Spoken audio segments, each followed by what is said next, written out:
It's the spring of 2010, and somewhere in a finance ministry in Athens, a civil servant is staring at a number that won't go away. A bond is coming due.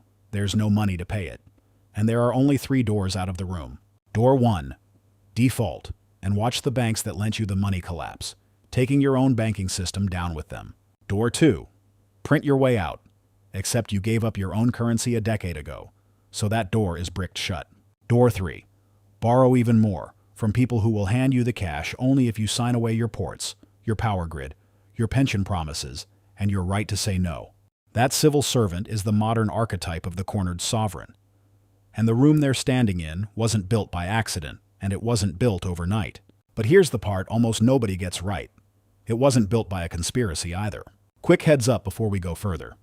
Everything here is historical and economic analysis for education, not financial advice. So do your own research before acting on any of it. For the next few minutes, I'm going to show you exactly how the permanent debt machine actually works. Not as a story about 4 villains plotting across 3 centuries, but as something stranger and, frankly, more durable. 4 separate people, in 4 different eras, each solving their own problem in a way that quietly benefited the lenders, with every solution stacking on top of the last. I'm going to take you inside one real autopsy. A single restructuring, traced bondholder by bondholder, so you can see where the rescue money actually went. Then I'm going to do something the people who love this story usually refuse to do. I'm going to test the central claim. Is the trap really inescapable, or have some countries walked out? And what did walking out cost them? Stay with me, because the answer changes everything. Let's start at the source. Before 1694, a king who needed money borrowed it, promised to repay, and if he couldn't, he defaulted. The lender ate the loss. The slate cleared. Debt was a problem with an ending. Then a Scottish projector named William Paterson pitched King William III a different idea. A group of merchants would lend the crown $1.2 million, and the crown would never pay the principal back. Not late. Never.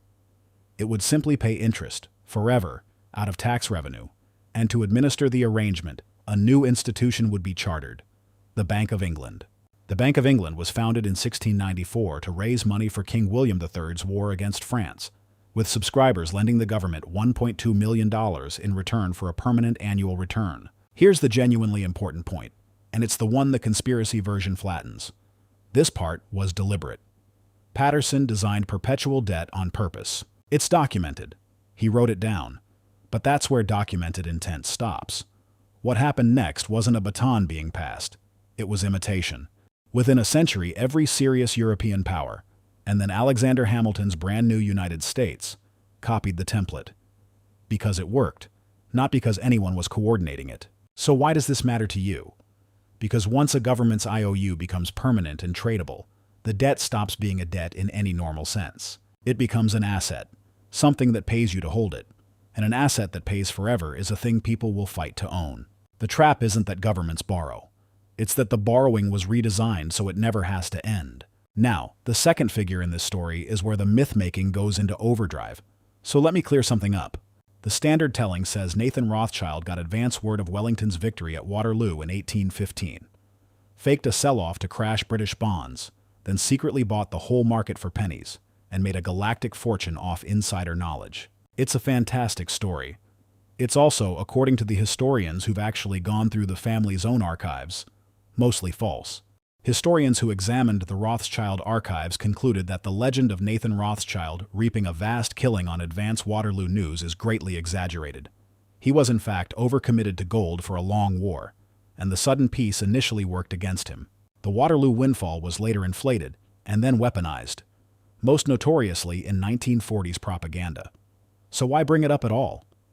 Because the myth hides the real mechanism, which is more boring and far more powerful. Rothschild's actual innovation wasn't a lucky trade, it was distribution.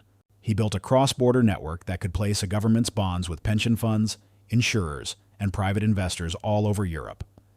And he created a thriving secondary market where those bonds traded like cash. That's the upgrade. Before, a defaulting king hurt a handful of creditors. After, a single bond might be held by a Frenchman, a Dutchman, and a London widow's pension fund all at once. So a default didn't punish a lender, it threatened a web. Make the debt global and tradable. and you make default everyone's problem, which means you make it almost nobody's option. The third figure you already half know, the central bank as buyer of last resort, formalized in the United States in 1913. Strip away the institutional language and the function is simple. When the government wants to borrow and private appetite runs dry, the central bank can create money and buy the bonds itself. Demand becomes, in effect, unlimited. A government that can always find a buyer for its debt can always issue more of it. Patterson made debt permanent. The distribution networks made it global. The central bank made it, for practical purposes, infinite. And then comes the lock. In 1979, Paul Volcker took the Federal Reserve's policy rate to record highs to break American inflation, and the shockwave hit the developing world like a tide going out. Countries that had borrowed cheaply in dollars suddenly owed those dollars at triple the interest. When Mexico said it couldn't pay in 1982, the honest move would have been to let the lenders take their losses. That's not what happened. The debts were restructured, not forgiven, rolled into new loans, kept alive, with austerity and asset sales attached as the price of staying current. And here's the principle that hardened into doctrine, the one I want you to hold on to, because we're about to watch it operate in forensic detail. When a sovereign can't pay, the system's answer is never to clear the debt. It's to refinance the borrower into permanent dependence while the interest keeps flowing. Restructure. Don't release. So let's open up one of these cases and look inside. Not in the abstract. One country, one rescue. The receipts. Greece, 2010. By the time Greece admitted it couldn't service its debts, who was actually holding the paper? Foreign banks, overwhelmingly. By the start of 2010, French banks had lent the Greek government and Greek banks around $53.5 billion, German banks roughly $36.8 billion, and British banks about $12 billion. So when the so-called rescue arrived, $110 billion in its first round, picture what a rescue is supposed to do. You'd assume the money flowed to Greek hospitals, Greek salaries, Greek schools weathering the storm. It didn't. We don't have to speculate, because a conservative German business school traced every loan installment, euro by euro, of the $215.9 billion dispersed in Greece's first two bailout programs. Less than 5%, about $9.7 billion, actually reached the Greek state budget where it could benefit citizens. The rest went to repaying maturing debt, interest, and bank recapitalization. Read that again. More than 95 cents of every rescue euro never touched the Greek economy. The study attributed roughly $86.9 billion to repaying old debt, $52.3 billion to interest on existing debt, and $37.3 billion to the recapitalization of Greek banks. So, who got rescued? Not the Greeks standing at the cornered minister's door. The lenders did, and the timing is the tell. The headline, debt write-down, the part that finally made bondholders take a real loss, didn't come in 2010 when the foreign banks were maximally exposed. It came in 2012, after 2 years of bailout money had quietly let many of those foreign banks slip out the side exit first. In March 2012, nearly 86% of Greece's private creditors agreed to the largest sovereign debt restructuring in history, accepting losses of about 53.5% and cutting more than $100 billion from Greece's debt. The largest sovereign restructuring ever recorded. And by the time it landed, a big share of the pain fell not on the international banks that made the reckless loans, but on Greek banks and Greek pension funds that had been pressured to keep holding. Delaying the restructuring meant externally held debt remained higher than it otherwise would have been, and the eventual relief came too little, too late, for restoring Greece's debt sustainability. And the concessions? This is where Volcker's doctrine shows its teeth. Staying in the program meant selling the family silver. As part of a privatization drive that was a precondition for continued rescue loans, Greece sold a 67% stake in its largest port, Piraeus, to China's state-owned Costco Group for $368.5 million. A nation's principal gateway to the sea, handed over as a condition of being allowed to keep paying interest. And the result of all this rescuing? Greek government debt rose from 133% of GDP in 2010 to 174% by 2016, as the bailout loans and the collapsing economy compounded each other. The patient was bled to pay the people who'd insured the disease, and ended up sicker than when they walked in. Even the lender of last resort eventually admitted the design was off. In 2013, the IMF acknowledged it had underestimated the damage its austerity prescription would do to the Greek economy, That's the machine, caught in the act. Permanent debt, globally distributed, backstopped by central banks, and, when it finally breaks, restructured rather than cleared, with the public absorbing the loss and the lenders ushered toward the exit. So now the question, the conspiracy version never lets you ask, is it actually inescapable? Or does that word just sound good? Let's test it, because two countries, in the same era, tried the other doors. And they're the cases that get left out of the story. Take Iceland. When its three biggest banks imploded in 2008, they weren't a sector of the economy. They were the economy, with combined assets that had swollen to roughly 10 times the nation's GDP. In October 2008, Iceland's three largest banks collapsed in a single week, after their combined assets had reached about 10 times the country's GDP. The textbook move, the Greek move, would have been to nationalize the losses and make taxpayers backstop the foreign depositors. Iceland refused. The Icelandic government let the banks collapse rather than bailing them out, and foreign creditors and investors lost their money. When Britain and the Netherlands demanded that Icelandic citizens repay the billions their governments had fronted to IceSave depositors, Iceland did something almost unheard of. It put the question to a public vote, twice. In a March 2010 referendum, 93% of Icelandic voters rejected the UK-Dutch repayment proposal. And in April 2011, a second proposal was rejected by 58%, and the courts later backed them. In 2013, the FTA court cleared Iceland of wrongdoing, ruling its deposit guarantee obligations did not require it to cover a systemic banking collapse of that magnitude. So escape is possible. But, and this is the honest part the cheerleaders skip, it wasn't free, and it wasn't total. Iceland still went to the IMF. It simply struck a different bargain. The IMF agreed a roughly $2.1 billion program in October 2008, while accepting the non-bailout of the external banking system, and unusually permitted Iceland to impose capital controls. The currency was cut roughly in half, which gutted Icelanders' purchasing power, even as it eventually revived exports. The door opened, but only because Iceland was small. Its banks were privately owned rather than holding government bonds, and its leaders were willing to absorb a brutal short-term shock. That's not, the trap doesn't exist. That's the trap has an exit, and the exit is a punch in the face. Now Ecuador, which found a different door.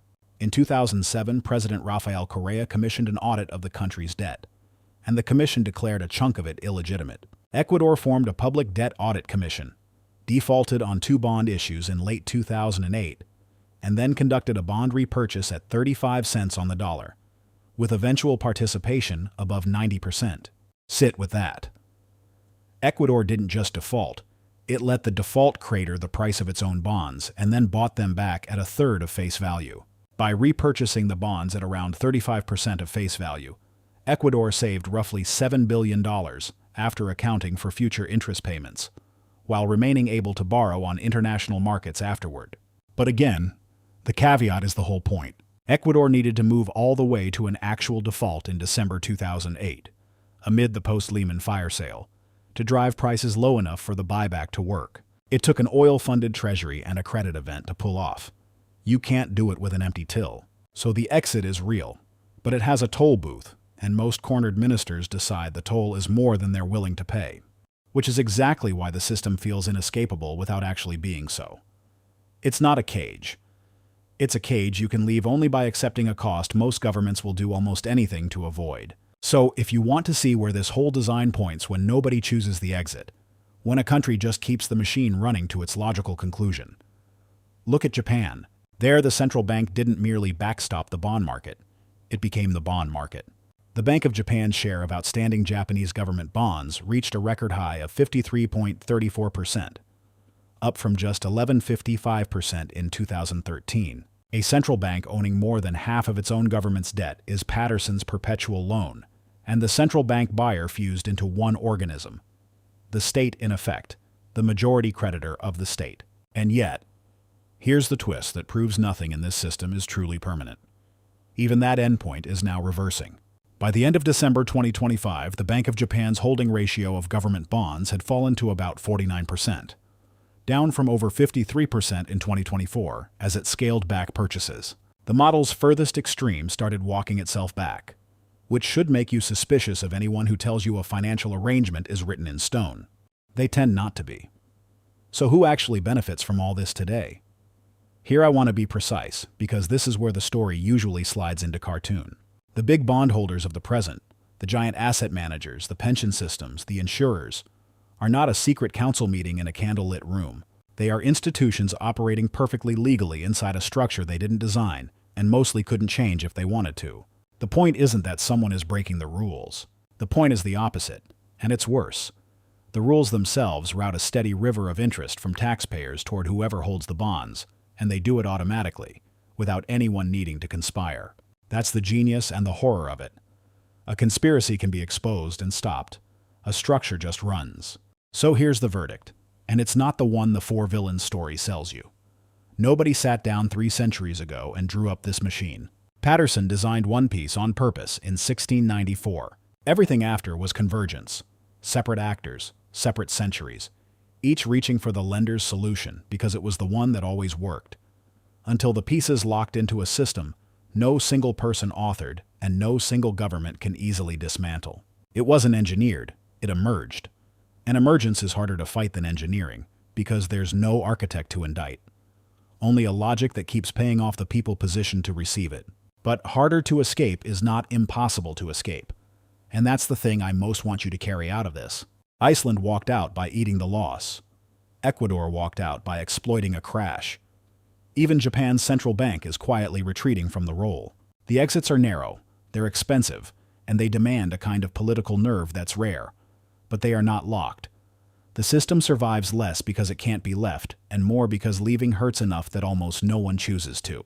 If this changed how you see the word bailout, if you now understand that a rescue can be aimed at the lender rather than the borrower, and that you can check the receipts, then you're already reading the machine more clearly than most. In the next video, I want to follow the money one layer deeper. The 1953 deal in which Germany, the country now lecturing the rest of Europe about paying its debts, had roughly half of its own debt canceled in a single afternoon. And what that one forgotten agreement tells us about which countries are allowed to escape, and which ones are told escape is impossible. Subscribe if you want to come look at that with me, because the difference between those two lists is the most revealing number in modern finance.